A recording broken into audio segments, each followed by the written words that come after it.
नमस्कार दोस्तों, स्वागत है आपका हमारे YouTube चैनल पर।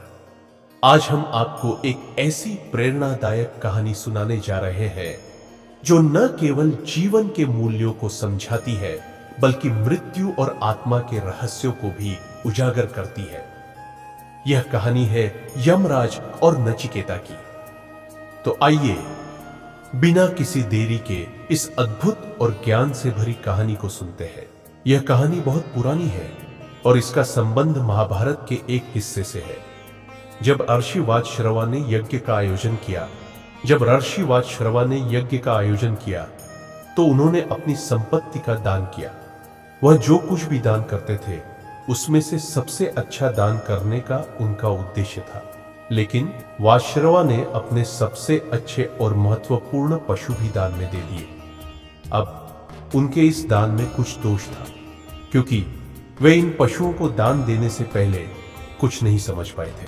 इस पर उनका पुत्र नचिकेता यह देखता है और सोचता है कि अगर वाजश्रवा ने जो दान किया वह सही नहीं है तो मैं क्या कर सकता हूं। नचिकेता ने अपने पिता से पूछा, पिताजी आप मुझे क्या दान देंगे? वाजश्रवा ने गुस्से में आकर जवाब दिया, तुम नहीं समझते, तुम जानना चाहते हो तो खुद दान में दे दो। नचिकेता ने जवाब दिया, तो क्या आप मुझे यमराज के पास भेज देंगे? यह सुनकर वाजश्रवा ने बिना सोचे समझे कहा, जाओ तुम यमराज के पास जाओ। नचिकेता ने पिता की बात को गंभीरता से लिया और बिना समय गंवाए यमराज के द्वार की ओर चल पड़ा। उसे यह भी नहीं पता था कि आगे क्या होने वाला है।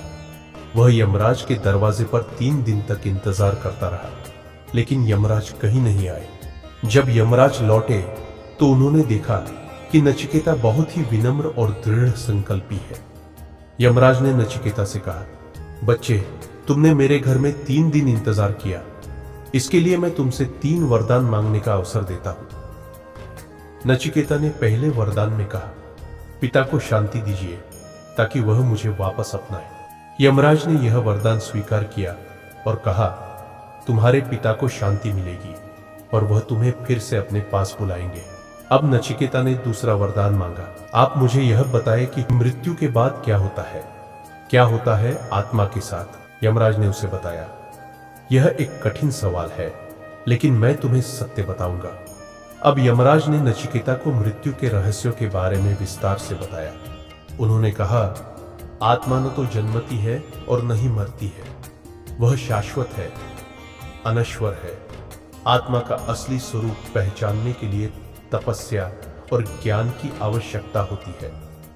नचिकेता ने तीसरा वरदान भी मांगा, मुझे वह सर्वोत्तम ज्ञान दीजिए जिससे मैं जीवन और मृत्यु के रहस्यों को समझ सकूं। यमराज ने नचिकेता को उपदेश दिया और कहा, तुमने जो ज्ञान मांगा है वह मैं तुम्हें दे सकता हूं, क्योंकि तुम सच्चे विद्यार्थी हो। इसके बाद यमराज ने नचिकेता को वेदों और शास्त्रों का गहरा ज्ञान दिया। नचिकेता ने सच्चे आत्मज्ञान को प्राप्त किया और वह उस ज्ञान से साक्षात्कार करके मृत्यु और जीवन के रहस्यों को समझ सका। तो दोस्तों, इस कहानी से हमें यह शिक्षा मिलती है कि अगर हम जीवन में सत्य, ज्ञान और आत्मज्ञान की तलाश करते हैं तो हम किसी भी मुश्किल का सामना कर सकते हैं। नचिकेता ने यह सिद्ध कर दिया कि सच्चे ज्ञान और तप से हम आत्मा और परमात्मा के मार्ग को पा सकते हैं। आशा है कि आपको यह कहानी पसंद आई होगी। अगर आपको यह कहानी अच्छी लगी हो तो कृपया वीडियो को लाइक और चैनल को सब्सक्राइब जरूर करें। धन्यवाद।